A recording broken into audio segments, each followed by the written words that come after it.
Back here for the last part of today's episode. Thank you for still being with me here on the last segment of the GSMC Chip Shot Football Podcast. Now talking about the Dallas Cowboys and their situation in free agency. You know, everyone wants to know, when are they going to drop a massive signing? When are we going to get notified of the new superstar that's going to be in Dallas?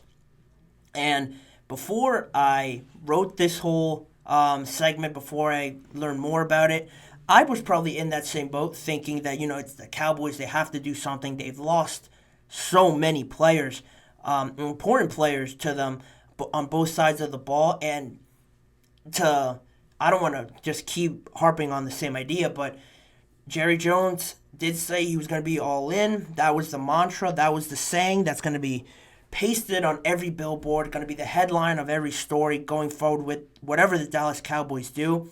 So I'm still waiting to see a big move, but Stephen Jones recently has said that it could go the opposite way. Still no movement from them. The only person that they have brought in is Eric Kendricks from the Los Angeles Chargers, but it doesn't really move the needle for a lot of people. It doesn't really get a lot of people excited. He is needed. I think they definitely need a middle linebacker, but in terms of drawing eyes into this Dallas Cowboys team, it doesn't move the needle that way. And to just kind of back up the Cowboys a little bit, they also don't have a lot of cap space. The growing frustration from the media and the fans doesn't help for them to make a decision, but the cap space and all that stuff, that's sort of, their fault. By giving, some contracts to some people that you could argue didn't deserve it.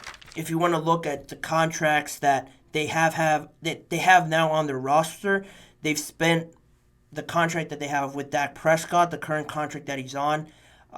Brandon Cooks is getting paid almost $20 million for the two-year deal that he's on.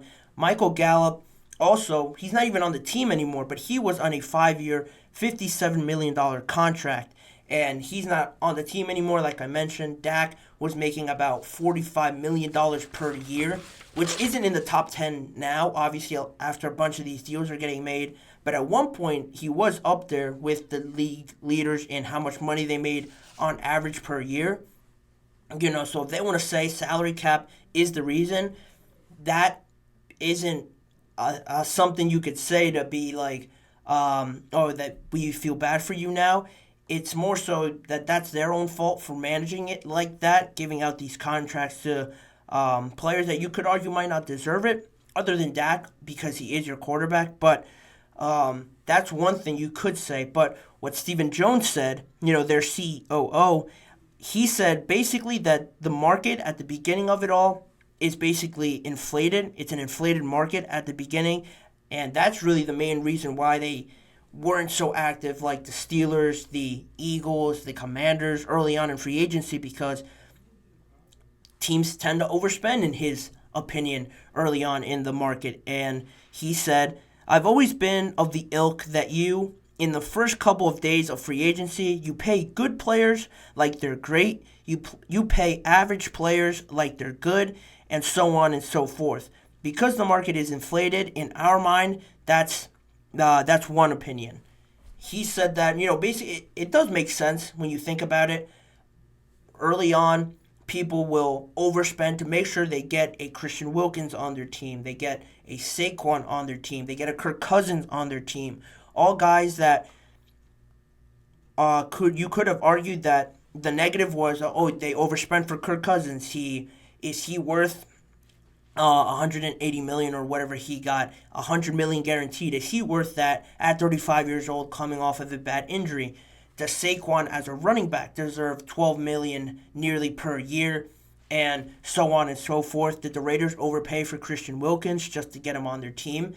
Maybe you could argue that, but for me, the counter to that, and I think the winning argument to that is they're trying to win. They're trying to do something. They're showing everybody that they want to be proactive. They want to be active in trying to improve this team. And if they have to overspend a little now, they're willing to do it because it is all about improving and not staying the same, which is where I think this whole argument really doesn't make sense for Stephen Jones and the Cowboys, because his solution to not being active is that they've had success in the past draft with getting some starters and finding great talent in the draft.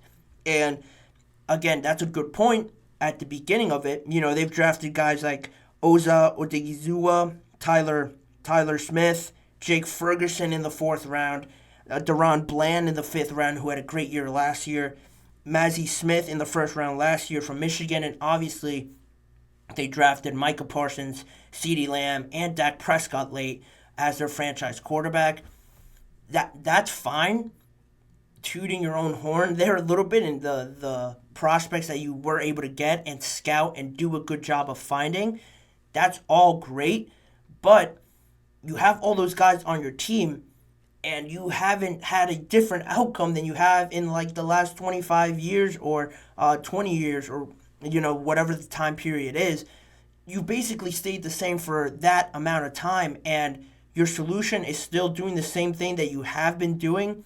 Yeah, you might do it well, but if you ask anybody, relying on the draft so much to think that every round you're just going to replace all the guys that they've lost, one, there's not enough draft picks for them to do that because they've lost so many players in free agency, and it's such a crapshoot.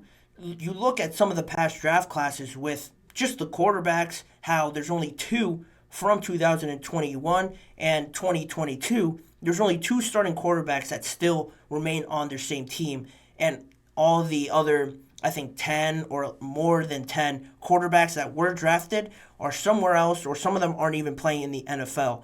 And some of these general managers, some of these scouts would have sworn by these quarterbacks and drafting them and thinking they were going to be their next franchise guy. And you don't really know, which is the solid truth, the bottom line truth. You don't know how these guys are going to pan out.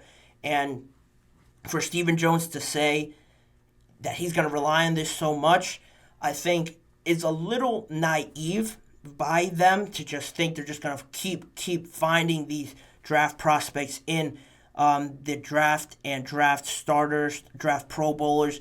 I don't think that's the way to go. I think, at least for me, I need to be more reassured of the kind of guy, the kind of player that I'm getting, which is what free agency is there for. You have an opportunity to get an All-Pro, a Pro Bowler, a proven starter in this league, and you hesitate to do that because you don't want to spend money, or you just think that it's going to be cheaper to draft guys, which it is. Obviously, on rookie contracts, you're going to save some money there.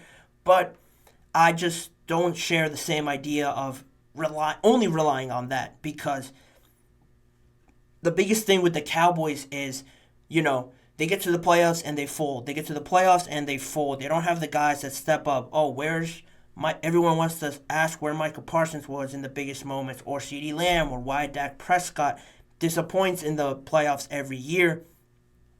It's because they have these habits of they just refuse to change anything about them. And you could relate this back to the culture and stuff like that. This is the kind of organization and kind of thinking that Jerry Jones runs in Dallas. He loves the attention. That's the biggest thing for him. He wants the Cowboys brand to grow more than ever, and the results on the field are secondary to that. Of course, they're never going to admit it. Some people will argue that till the death, but the actions obviously speak louder than the words, and with them just sitting back and thinking, we're just going to do the same thing as we always do in something that's so unstable and so just you don't really know what's going to happen with the draft, to rely on only that and expect something else to happen differently in the playoffs. I think that's where you kind of lose me. If you're Stephen Jones and you're saying that and still expect and just harp on this idea that, you want to be good in the playoffs, you want to see the Cowboys go further. If you keep doing the same thing, how long are people going to believe you? How long are you just going to keep saying it before people just, start to give up on this whole idea that you're building? A lot of people, it just goes back to when they lost to the Packers. A lot of people wanted to see that change. People were striving for that change, but they stayed the same. They kept Mike McCarthy. They kept Dak Prescott. And now Stephen Jones is saying, getting into next season, what we're going to do, we're going to do the same thing we've always done, rely on the draft, and hope that we get Pro Bowlers, starters from there to replace all the tons of guys that they've left. I'm not of that mindset. It's not really what I think they need. I think they need a drastic change, but they failed to do that with bringing back Dak Prescott and Mike McCarthy. They could have brought back Dak because, I understand that finding a quarterback is probably the hardest thing to do if you're ready to win, but you just need the quarterback. I understand that, but I just thought Mike McCarthy needed to go. If anything at all, I thought you needed to bring in a new leader, a new voice in there. They failed to do that, and now it's almost the same thing as always with the Cowboys.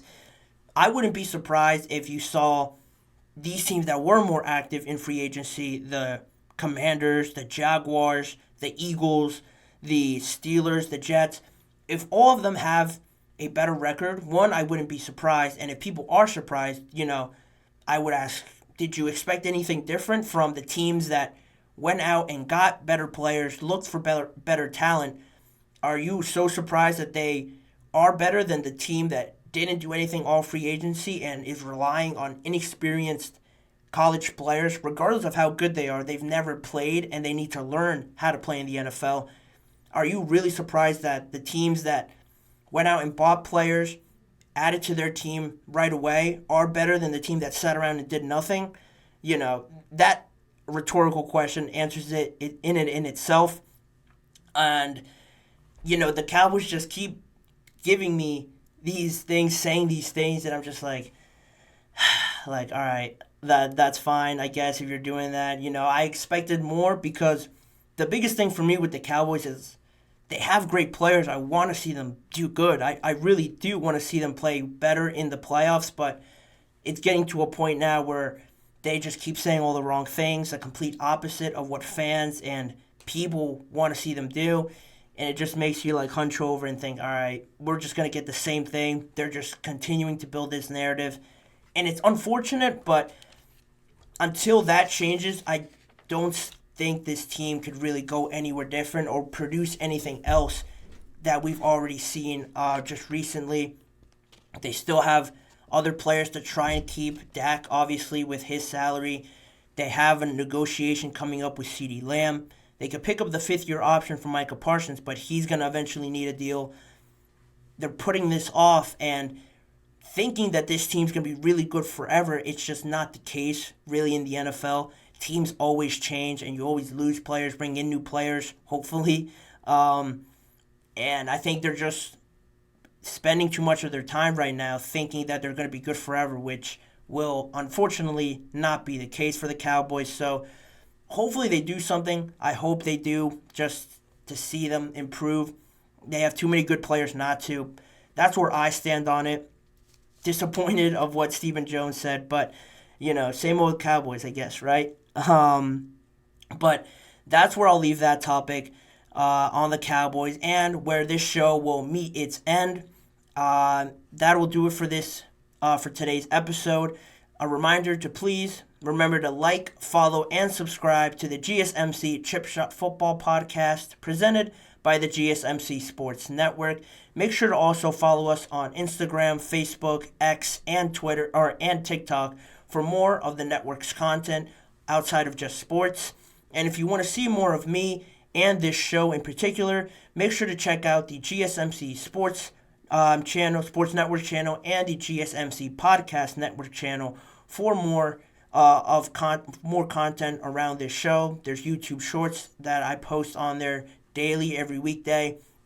There's all the recorded live shows that I've done if you want to rewatch a whole show or catch up on one that you missed, as well as individual segment videos in case you did tune in and missed one segment or want to go back and rewatch one of the segments in particular. It's all on there on both channels. Again, I remind you guys to tune in every weekday at 6:30 p.m. Eastern Time for more conversations around football and the league of the NFL with me as your host, Manny Maradiegue. thanking you guys, as always, for tuning in. And I would love to see you guys all back here again tomorrow.